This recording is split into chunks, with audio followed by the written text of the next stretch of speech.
So I just got home from checking out Weapons, which is the latest film from writer, director, producer Zach Cregger since his last film, Barbarian. And it's a film that's been getting a lot of love. I think it hit Rotten Tomatoes with like 100% on Rotten Tomatoes from critics. And just from most of my peers who saw the film, the praise was high.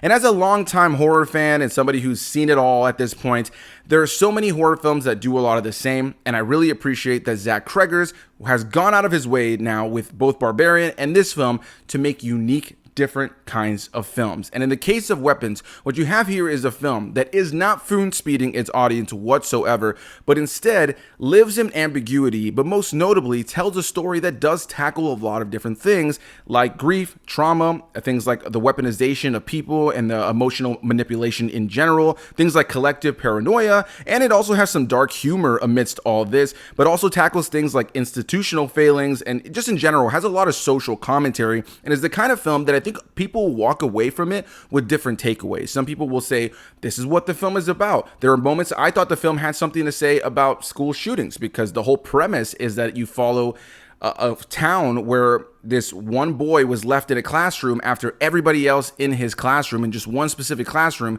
vanished at the exact same time in the middle of the night. Now parents are trying to understand what's going on. There's a teacher at the center of it all, played by Garner. You have Josh Brolin in this film as a concerned father who's trying to get answers as to where his son went. And so I think the film has some really interesting things to say. It tackles the notion of the police maybe not doing enough and the government or the school not doing enough. It has a lot to say about people turning on one another and just manipulation in general, but also as a horror fan, it dips its toes into leaning heavily into the idea of some paranormal element. And by the time I got to the end of the film, what I could say is you have a very well-crafted film here that has great special effects, great performances, great cinematography, a great musical score, and overall is a very technically sound film, but also has an engaging, fun story to watch that's broken up into 6 individual chapters from different characters, from different perspectives, with it all culminating in the moment, where it's all kind of coming together at the end. And I don't know that this film is going to work for everybody, but I can say as a longtime horror fan, for me, it certainly worked. It kept me engaged. It left me questioning certain things.